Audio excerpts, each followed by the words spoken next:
Hi, and welcome back to the Britt Mayer Show, where we talk about culture, politics, faith, and health, and all the stories that matter most to you.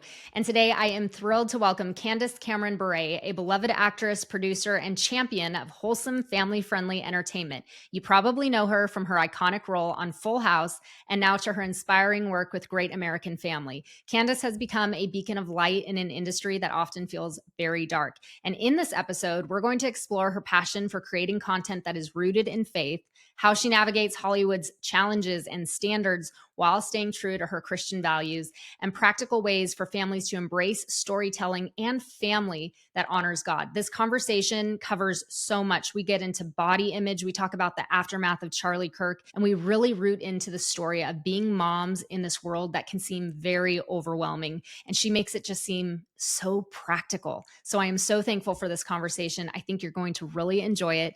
Please, before you watch, like and subscribe wherever you're watching. And if this episode blesses you, I ask you to share it. Let's get started.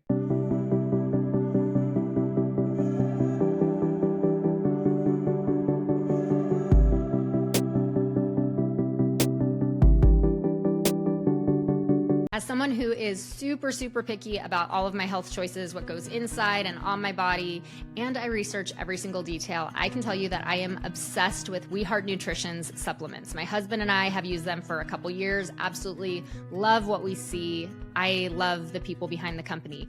They use only research-backed forms, which delivers science-driven quality that I trust. And every single batch is third-party tested for purity and potency. It basically checks every single box. Plus, their pro-life mission is super inspiring. 10% of every purchase supports pregnancy centers, making a huge impact for families. And my dollar goes beyond the good stuff to really help save the babies. And I love that. I started with the Women's Complete Bundle. It's a 1-month supply with their top-rated women's multivitamin with 23 essential nutrients, their wholesome omega-3, gentle wholesome iron, and their highly absorbable magnesium glycinate, which has helped me so much with sleep.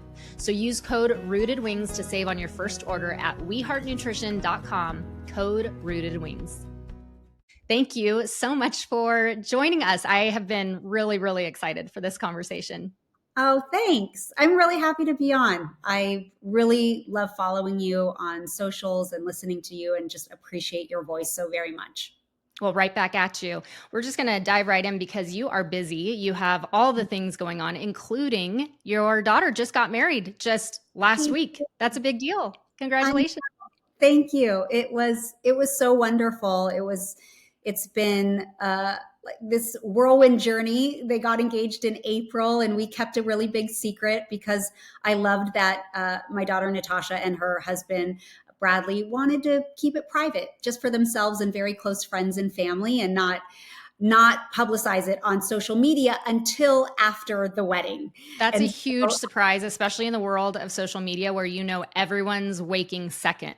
yes, I know. And my daughter is an influencer and she and her husband are actors. So you would think they do want to share it all, but they just wanted it private leading up to it. And I just thought it was a really great and grounded decision on their part. Mm-hmm. And so now that it's happened, it was such an incredible weekend and it was everything they both wanted, which made my mama heart really happy. And now we get to share everything with everyone. And I loved your dress there. I noticed that your daughter said that you were her something blue. And I just think that's the sweetest thing. I took a note of that because I'm like, I'm going to mention that to my daughter.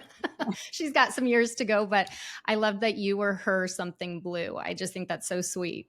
Yeah, she asked me at her very first dress fitting when she was just shopping for her wedding dress, and she gave me and my daughter-in-law, my son's wife, the two of us went with her, and she gave us little gifts to celebrate with her. And then in it was also a beautiful note card where she just wrote some incredible words and then asked me, Mom, would you be my something blue? So sweet.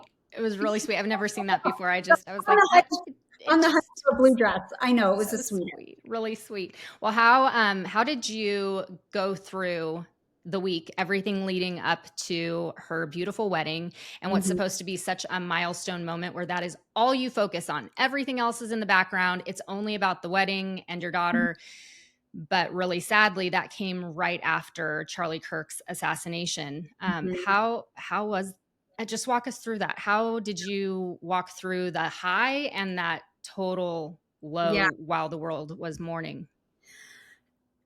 Obviously, it was devastating news to hear that Charlie got shot. It was immediate prayer, stopped everything. We're going to pray for him as a family. We're going to pray for him individually and waiting, hoping that God was going to give us a miracle. And but he chose to take him Yeah. and be with him, and the reality of that hit all of us really deeply Mhm. and hard. And I have to tell you, I've never met Charlie Kirk. I've been invited to TPUSA events before.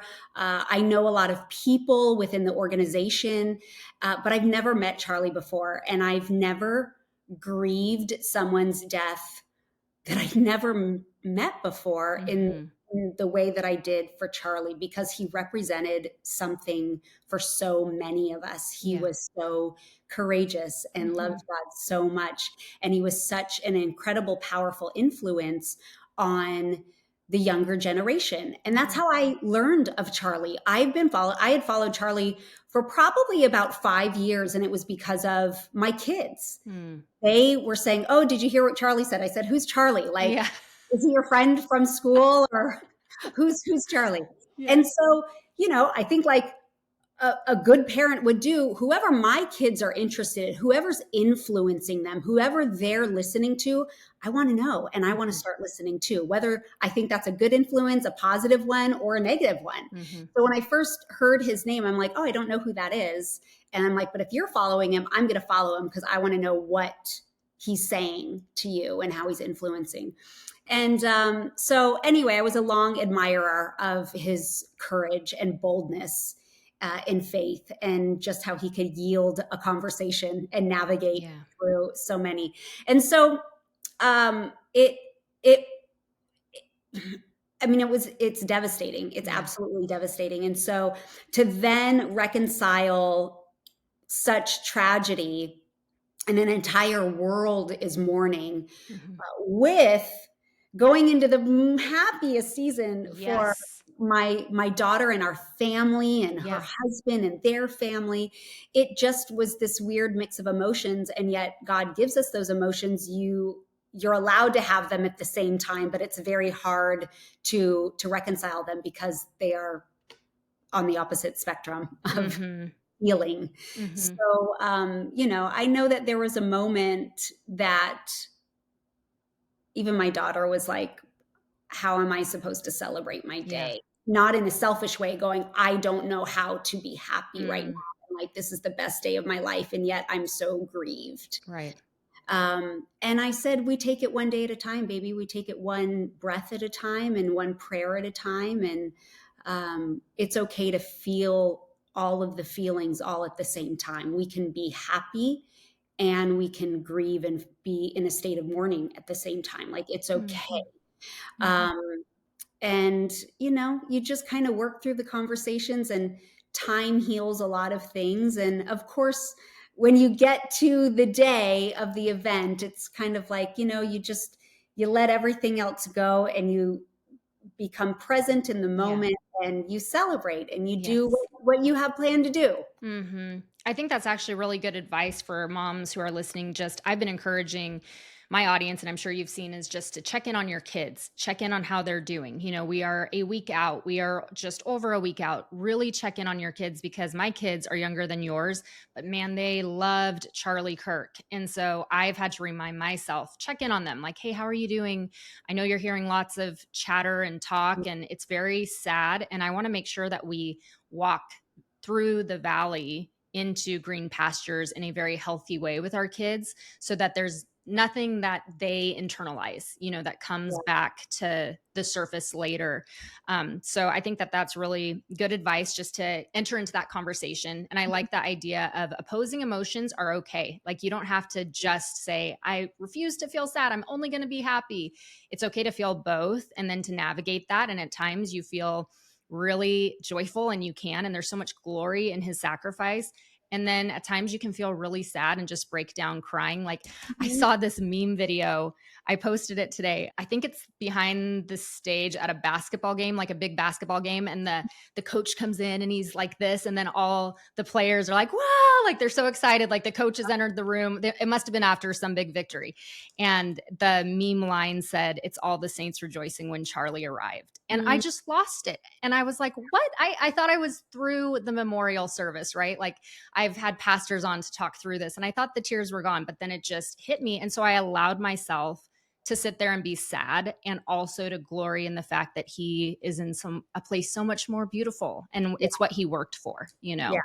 yeah. Yeah, so I think that that's important, just to be okay with the tension and to continue to talk with our kids. Mhm. So let's kind of shift into talking about everything you are doing, because you are Miss Christmas and Christmas is right around the corner. My mother-in-law was like, "You have Candace coming on. Ask her how a little bitty can be in one of her shows for Christmas." I'm like, Aw. "Okay, I'll ask her, mom." But you have chosen to drive content that uplifts and brings light into the darkness, and especially into an industry that is filled with darkness.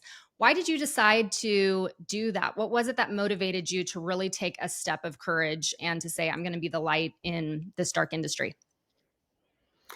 I feel like it's always been a part of my path. I've been acting since I was 5 years old, for over 40 It's a years, long time. a really long time. And, when you're a kid, you're not choosing yourself what you're going to do. You hope and pray that you have parents that are choosing Yeah. wisely for you in the entertainment industry. And, uh, and you also, it's kind of, you don't know what you're going to get. You go on auditions, you get 2 or 3 pages of a Mhm. script that could be a movie or a television show. And a lot of times you don't get the content in full. You're just auditioning. You hope you get a part, and then you show up and you go, oh, this is what it's about. Right. Okay, we're on this ride. Yeah. Um, so I feel very blessed in that. Full House was the big breakout for me when I was 10 years old, and for that show to run 8 years. And it really is the epitome of family Mm, television. I don't think my mom or dad could have prayed for anything better mm, if their kids were in the business. And it was just this journey we all learned together that we were on, because my parents were not show business people. But that laid the foundation. And obviously my life at home and the foundation that the upbringing that our parents raised us in was formed and shaped and molded us. And I say us meaning I have 2 older sisters and an older brother, formed us into who we are today. mhm, But having the first big breakout be Full House, that was so family, really modeled for me in the most formative years of my life, from 10 to 18, that one, I love entertainment, I love being a part of this, I love acting, I love storytelling and mhm, bringing to life things that people can laugh at, can love, can cry at. Like, I just loved every aspect of it. But then it also foundationally made me think that this is the kind of television or entertainment that I want to continue to pursue for the rest of my life. mm. Because as I got older and you get auditions for different kinds of parts, uh, and you are reading material, there's then a line in the sand where you say, well, I don't want to cross that. I don't Right. want to do that. And that was just the moral guidance and upbringing of my parents. That's what I wanted to ask you, because I, for a while, was in the entertainment industry and I got the auditions, and it's exactly what you are referring to, where it's like you really don't know until you know. And then you have to make a decision right away, on what you're Yes. comfortable with and what you're not. And it's on the spot decisions. So, how was it that you were so grounded? I mean, big picture and in those moments, but Mhm. big picture, 40 years in the industry, to come out of it and be standing firm like you are now is unprecedented. So Mhm. the big picture, but then in those moments to know what your boundary lines were, do you credit all of that to your upbringing? Is that really where it came from? That and God's protection. Mm, There's some things I just look back on and I'm like, God just had his hand over that. And I very much can look back and feel protected by God. And whether that was through my parents, whether that was through my agent, whether it was through producers on various shows, I always felt protected. But my parents made strong decisions for me when I was younger. But when I was 18, I had the ability to say yes or no on my own as to what kind of parts I wanted to do. And whenever I would come across material that was overly sexualized, nudity, language, I never felt comfortable doing it. There was always a conviction inside of me. And you know, to the point that people call me a goody two shoes all the time to this day. And I'm like, but you know what? Call me that. I'll take it. Yeah. I just always felt convicted in that way and just never felt comfortable. I don't want to represent that. And I just frankly wouldn't be comfortable acting or showing my body or pretending to have sex on a screen for other people to watch. And I'm not, you know, I'm not bad mouthing every person that does that. This is a personal conviction of mine.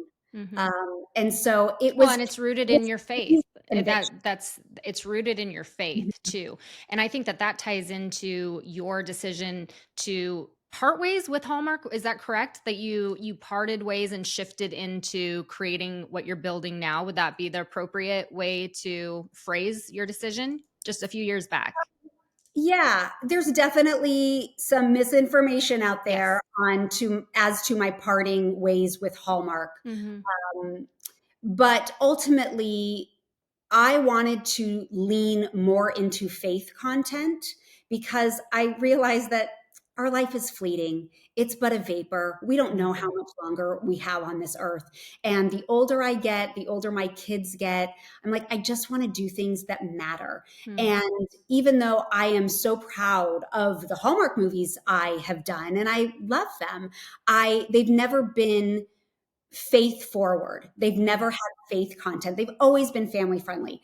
And I've been, again, 40 years in the business of only family content, but never really dove into the faith aspect of it. And then working with Great American Family channel gave me the opportunity to really pursue movies that had faith content, but actually help build a network that would base its values on faith content. And that to me was the most intriguing part because I act and I enjoy acting, but I've been producing for a long time now. And the producing aspect is way more important to me than the acting part of it. There's definitely a trend of faith forward shows and movies. We have Angel Studios and what you are doing with Great American, Pure Flix. Like, I mean, I could just name them all because I can see them all on my smart TV right now. And so there's definitely a trend toward the average American family wanting more of that. So since you've been in the industry for so long, what do you see as being signposts that you could tell mamas who are listening right now, signposts of you probably want to steer away from shows, not naming names, but shows that A, B, C, or D? What would be those warning signs that you would see because of your experience in the industry as that's going to pull you off track if you really want to raise strong Christian kids who don't get polluted with the stuff that Hollywood drives into our living rooms? Yeah. I mean, you just have to be aware as a parent. You can't use entertainment as a babysitter for your children. Not everything is safe on a tablet or on a television screen. And so, you know, even when my kids were really young, I felt like I was the first mom that said, I don't let my kids watch Nickelodeon and Disney. Yeah, you would have been way ahead of the curve. Yes, all my kids are in their 20s now. So back then it was like, well, why wouldn't you let them? And really the reason was because at that point I didn't feel like there was an agenda being pushed more than I didn't like the way the kids spoke to the parents. The kids always ruled the roost. Yes. The kids were the smart ones and the parents were always the dumb ones in the house. And I'm like, that's not what we're modeling in our home. And I don't want them watching that kind of stuff. Now, not every single show on those two channels were like that, but there was enough of it that I'm like, we're not watching those channels. Or if we watch something on those channels, I'm going to sit with you and we will watch those shows together. And that's also why I think co-viewing is so very important with our children today. And I think it gets lost, especially with younger moms, because you might not have had that 80s experience of having to sit down and you get to pick one channel as a family and you're all going to watch something together because you don't have another choice. So true. And so everyone has a tablet, a phone, and the TV, and everyone goes off into their separate rooms, whether it's the kitchen, the living room, a bedroom, and everyone's kind of doing their own thing. And co-viewing is so, so very important, whether you go to a theater, whether it's in your living room, to sit down and choose the programs that you watch with your children. Then not only are you monitoring what they're watching, but you also can have those discussions. And, I'm not trying to make everything an 80s sitcom at this point, but do you know how much I learned from watching other 80s I love that. And even the Cosby Show? It's like you're watching family dynamics and then you get to talk to your kids about the family dynamics. That's what my parents did growing up. And we've just lost that. And you're right, though, because now everything is on devices. And so, you have one kid over there, another over here, and everyone's watching their own, and no one knows what anyone's watching. And there really isn't any dialogue because we're not watching it together. So that's a good point. I want to ask you, have you heard of the K-pop Demon Hunters? Because that's the big hot take right now. Have you heard of it? Have you watched it? I have not watched it. I haven't either. Dang, I was hoping that you were going to say, let me tell you what I think. I haven't watched it because it's just not appealing to me. I'm not into that kind of animation. And I thought about watching it out of curiosity. And honestly, I listened to Ali Bastucki's podcast on it. Cool. I'm good. I'm fine. We're in the same boat. Okay. I was wondering if you had, because I'm the same. I listened to Allie's and I'm like, well, she pretty much covered everything. I think I'm good. And if people ask me, I'll just send them to Allie's podcast and we're good to go. Fall is in the air, which means we get to start lighting all the candles again. Can I get an amen? I am so excited. But did you know that even Yankee Candle bowed to the DEI mob, sneaking woke agendas into their overly fragranced scents? Well, I am obviously done with all of that. And I wanted to let you know that I am obsessed with Resistance Candles. It's a bold new 100% American-made, family-owned company that is my new go-to.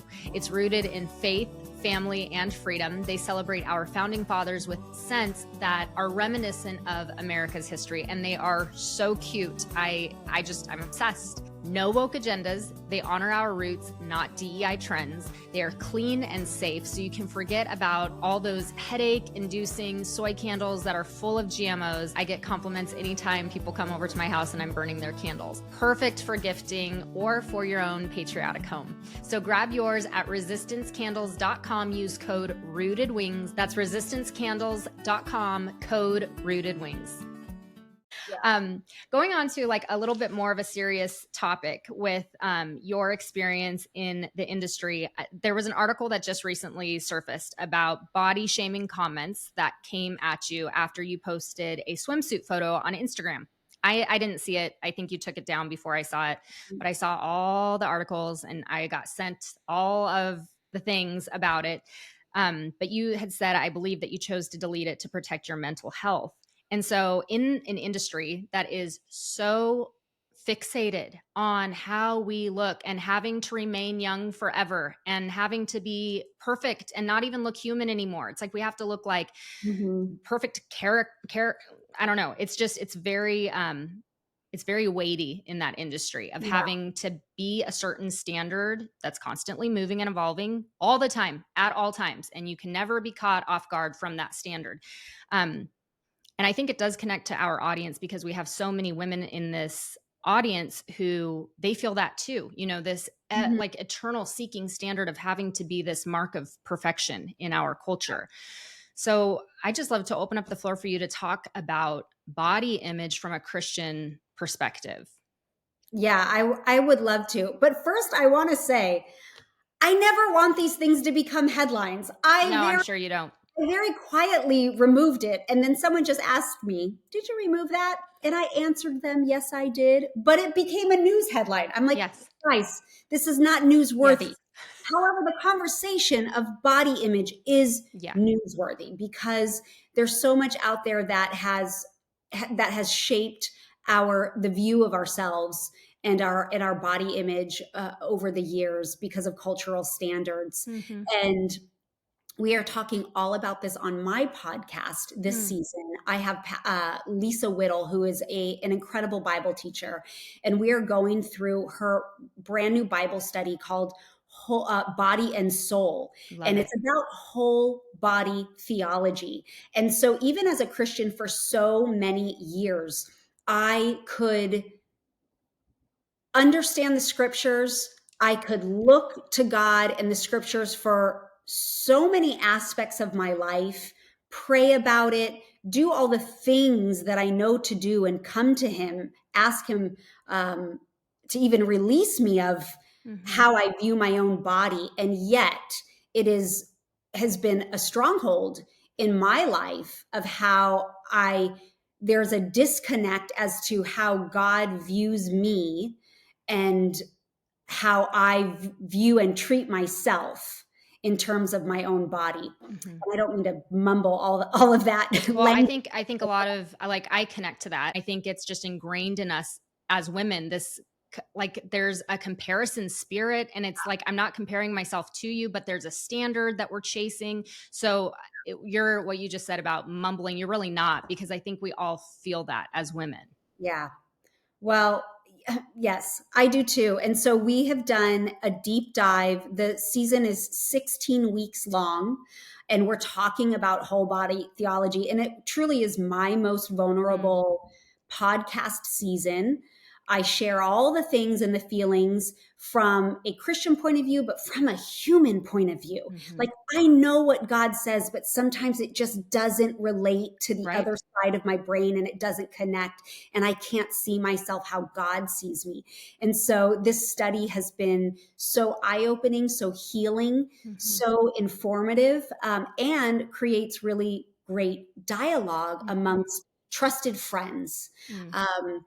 And so, yeah, there's a pressure, there's a standard out in the world as to what beauty is, and that differs from country to ethnicity. Right. It differs between everyone.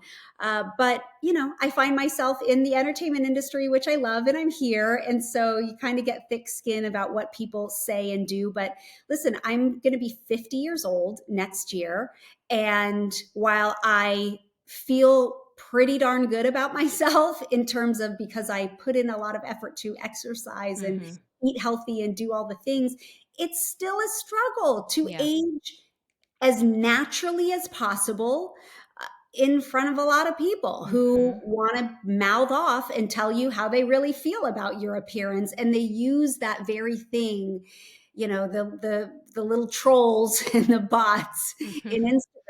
They use it as the tool to just get under your skin and poke you, and even though you know that they're just being stupid, immature people. It There's still still hits you. place in Yeah. your heart where you go back to being your 12-year-old self, and you Mm. feel insecure.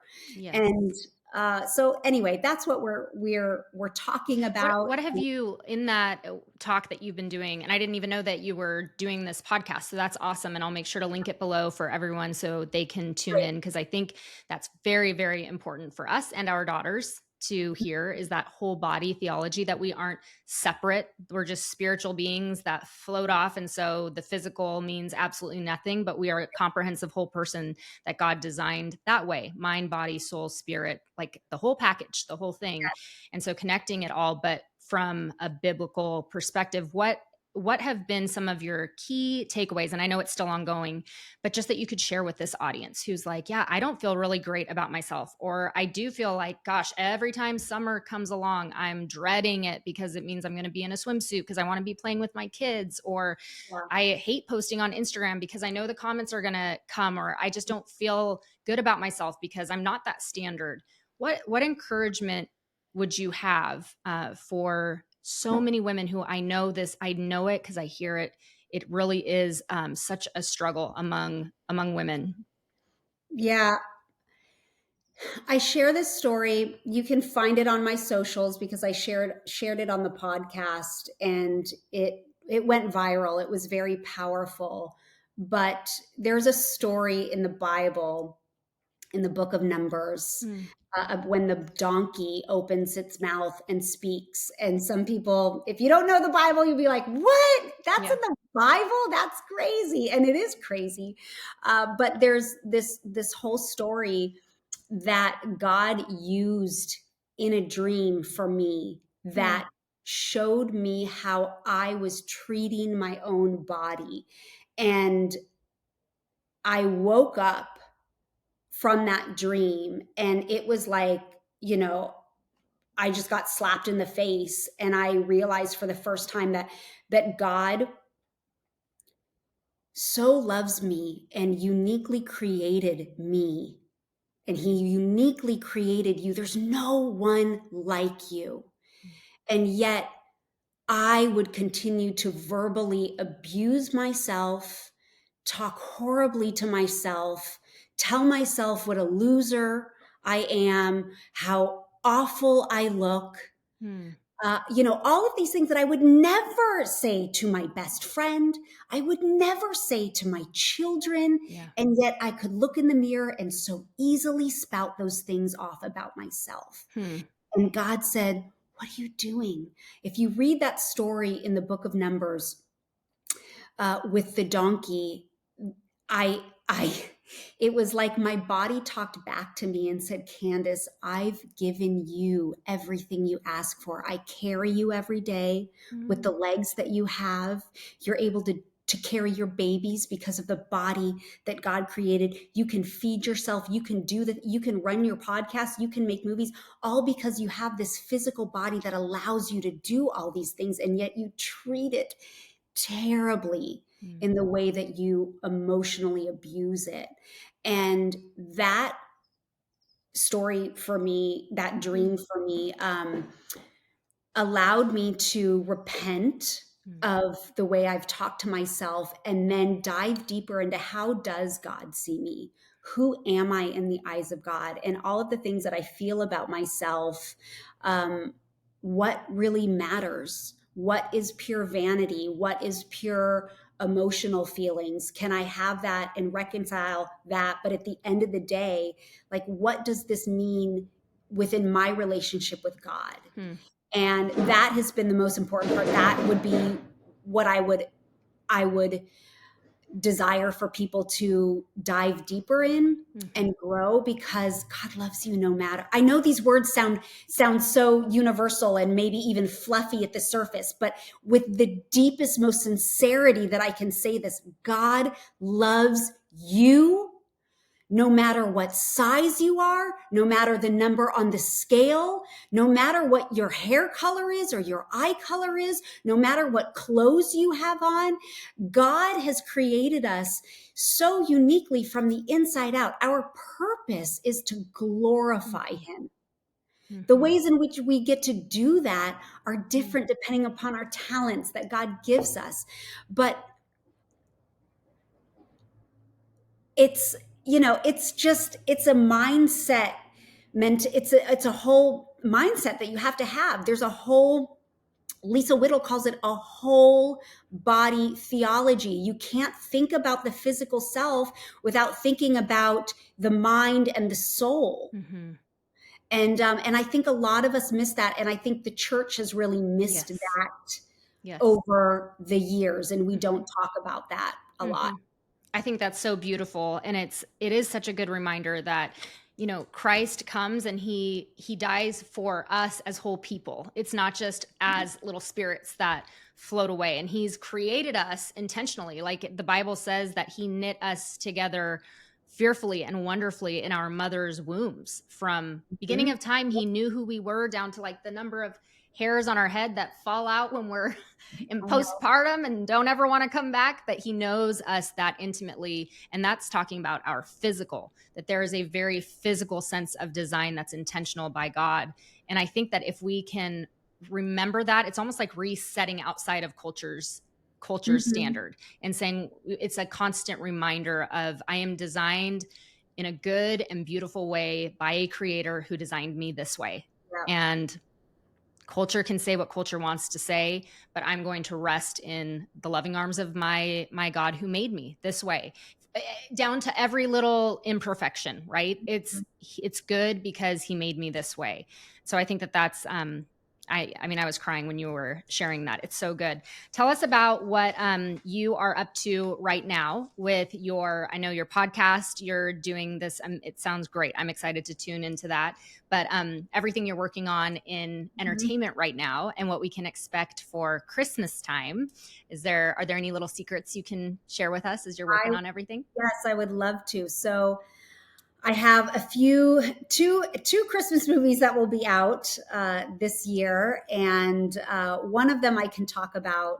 It will be on the Great American Family channel or PureFlix, which is a streaming service.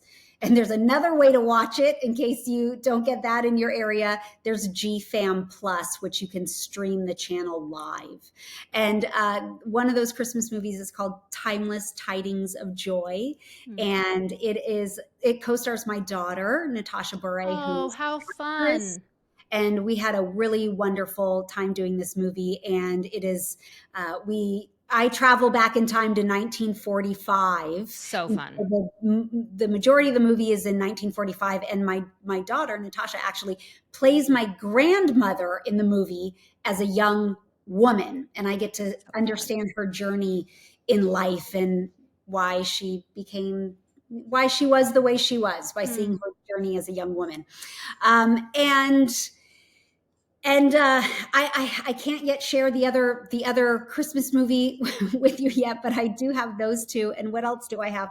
I also have a couple of this isn't the entertainment portion, but I have a couple of books that are out. I have a new devotional called 100 Days of Joy and Strength that's on shelves right now, and a brand new devotional called Rise and Renew that is available for pre-order now and comes out November 11th. And that is to Rise and Renew is to literally renew our thoughts and mind in the Word of God. It provides healing and hope. And it's a daily devotional, a 30-day daily devotional. Talking about daily rhythms, what does your daily rhythm look like? Because you are, and I'm sure it changes, but overall, just in general, you're busy. A lot of this audience is busy. We're running around with kids. We're doing the sports things. We're doing school. We're homeschooling. All the things. It's busy. Life is busy as an American woman. So how do you find time to ground into the holy, the ordinary holy? What does that look like for you? I know your kids are a little older, and so it's probably changed, as the seasons have changed, but what does it in general look like? It's a lot easier now because my kids are all adults. And so it's much easier to prioritize my time. And that's what it is. It's a priority. But when my kids were younger and doing sports and doing school, man, I just found the time. I would have to put it in my calendar, but you make time for what's important. And it just doesn't have to look the same way that everyone else's does. So if you're a morning Devo girl and you can get up at 4:30 or 5 before your kids are up, you go do that. But I didn't. It was like, I want to get up, get them ready for school. And then after drop off, if that means sitting in my car for 20 minutes and doing my Bible time, or it's before I go to bed, I just made sure that I would do that every day. And now, I love reading my Bible. I'm a visual learner more than an audible learner or auditory learner. But Audible is an app.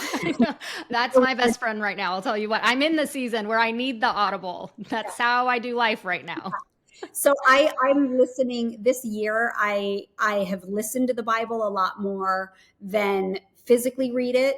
Although I can't not read it because I just comprehend it better. But there's such great Bible apps. And I have been using the Dwell Bible app to listen to it this year. And I love that. I used that for a really long time. It's really beautifully done. It is. And so when I go on my morning walks, I put the Bible in and that's what I do. But it's just, I have to get it in every day. And I make it just, just like you're going to shower every day, you have to read the Bible every day. It's a non-negotiable. Have you ever used the Bible recap? Oh, I talk about it all Oh, the time. So isn't yeah, it the best? on my fourth year of the Bible recap. I'm on my third year. Awesome. Tara Lee Cobble is a great friend of mine. She changed the way that I read the Bible. I Mhm. think that if there is one uh, reading application that has just done a number on me and changed everything for me, it is the Bible recap, which is why Agreed. I share it all the time on my socials. And October 1st, we are starting the New Testament. And so I'm encouraging everyone, if you've never read through the Bible or you want a new way, just a new program to do it. So many people I know are probably listening to your show that are even newer just because of the events that Yes. have happened. I've had more messages in the last week of people saying, okay, it's time. I want to finally read the Bible. I'm going to do this. And so I point everyone to the Bible recap because it's a really well laid out plan.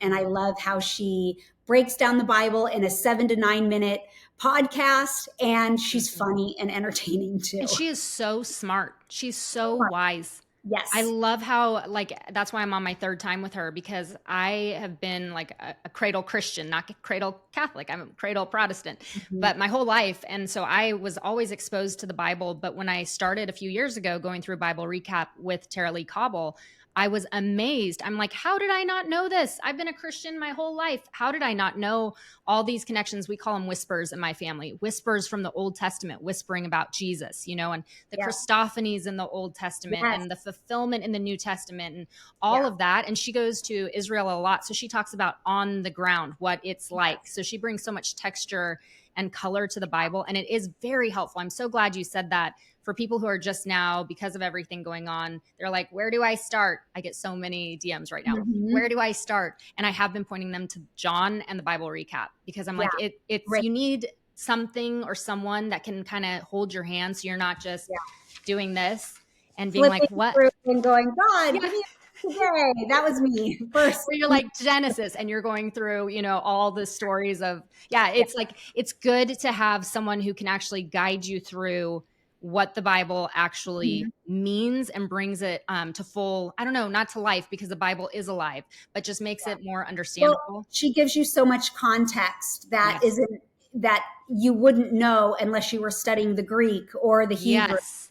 And so that helps you understand. And honestly, I have fallen so in love with the Old Testament Hmm. because the big, broad view of the Old Testament, then coming in with the New Testament, it not just brings it to life, it just shows me how patient God is and how much he loves us. Everyone thinks God is in the Old Testament is the mean God, and then he Yeah. becomes the nice God in the New Testament. But he is the most loving and Hmm. patient God, Hmm. period. Hmm. Jesus was in the Old Testament. I mean, the Trinity's Hmm. there throughout, but I have such a love and appreciation for the Old Testament, so much so that I actually need to spend some more time in the New Testament because I'm forgetting my memory verses because I really, really enjoy understanding Yeah. the Old Testament because I in the last 4 years, it's just been so eye opening. It's great. So Bible recap, it's built into the Bible app that I think comes on everyone's iPhone if you have an iPhone. So Yeah. for anyone who's listening to this and saying, what is this? It's the Bible recap. And then October 1st starts the New Testament. So you're just in time to jump right on in with Candace and myself. This has been amazing, Candace. I just feel like you're an old friend. I love our conversation. As we wrap up, I just want to ask you to pour out a little bit of wisdom on the mamas who are listening to this with daughters who see the culture for what it is and all the things coming at us in media and just around us, social media, and are trying to raise daughters who are noble and virtuous and see themselves as beautiful and worthy and who know Jesus and love Jesus. I would just love for you to just share some wisdom from your experience in being grounded in a strong family and then raising kids yourself. I think the best thing you can do is you have to model the behavior that you desire for your children. So, whatever you're pouring into them, the intentionality of parenthood is so important. The time, the conversations, um, listening to your children, Mhm. having an open enough dialogue that you're not preaching at them all the time, but listening to them. And of course, as a parent, you're still going to establish guardrails and boundaries for them. But I think asking the why is so important as a parent. Why do you feel that way? Where do you think that comes from? Why would you want to do that? And then having the dialogue, but then saying, well, let's see what God says about this. But there's a freedom in those conversations when you're really listening, that there is a vulnerability on their part to be able to talk to you. Because let's face it, not all teenagers especially want to share those things with you. Right. But you do have to create a safe enough place. However, what I think the most important part is, though, that you yourself as mom and as dad are absolutely modeling the walk that you are talking to them about. So whether it comes to body image and you're telling them to love their body, but then they overhear you in the bathroom yelling at yourself or just saying disgusting words about yourself, then they're going to go, Mom's full of it. She doesn't even believe what she's telling me. If you are talking to them about knowing who God is, you better know who God is. You better spend time in the Word. And I think that was my biggest learning lesson. That's what really started my faith off, was having children, because I realized I don't know some of the answers to these questions. Yes. I don't even know how to teach them about God, because I actually don't Yes. know God that well myself. And kids will ask you all the questions about the Nephilim and about all the things that you're like, what? It's 11:30. You're supposed to be asleep, and you want to know if we have clothes in heaven? Huh? Yeah. Yeah. So It keeps you on your toes. yeah, you gotta walk the walk, walk the talk. And I think that is the start of building healthy relationships with your kids. And I think it's so important to listen. Again, I'll say that's what Charlie did so well, is he gave people this platform to talk, but he listened to them, listened to their reason. And at the end of the day, all of us we want to be heard. Yeah. We want to be listened to. And it's just such an important part as a parent to the relationship with our children. That's actually, I'm thankful you brought in Charlie, because you're right. That is something he did extraordinarily well, was he listened. My husband and the kids, we've been watching old Charlies, of him on the campus. And I can't tell you the number of times I've said, he had the patience of Job. Just watching him, I'm struck with, and I don't think I saw it as clearly before as I do now, where I mean, I'm all for listening, but there are plenty of times that I've seen him continue to listen where I would have just been like, I don't think this conversation is going to go anywhere. So but he would just sit there and he would just keep letting them talk, letting them work through it out loud. And I bet you so many of those kids didn't have that at home. I think that they just were desperate to talk it out, with someone who would listen. And even Erica Kirk at the memorial, and then we'll wrap up here, but at the memorial, she said that Charlie's passion was for the lost boys of Western civilization, the boys who just felt like they didn't have a home. And ultimately that was what took him from us, was one of those lost boys. And we don't know if it was lone wolf or if it was multidimensional, but he went in to listen and to talk. And I think that even as parents, that really, I'm so thankful you brought that in, Candace, because that is such a great example for us to just sit at the kitchen table, put the cell phones away, look at our kids in the eyes, and just ask them how they're doing and just listen, and try to have a tenth of the patience that Charlie had, just to let them talk and just keep talking. That's a beautiful encouragement.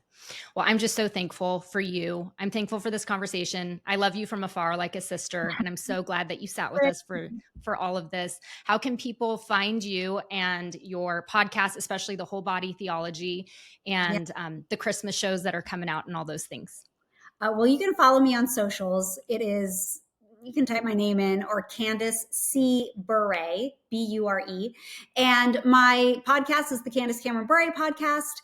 And you can find my movies on the Great American Family channel. But you can listen to that podcast wherever you listen to your podcast, or it's all on beautiful video on YouTube. So we do it just like a talk show. So it's great. You can watch or listen. And it'll be linked below. So I do hope that everyone will tune into that. I think it's going to be a really encouraging, just new way to see theology and our body through a biblical lens. So I encourage people to tune into that. And then wherever you're listening, to go follow Candace as well. And thank you again so much for your time. Thanks, Britt.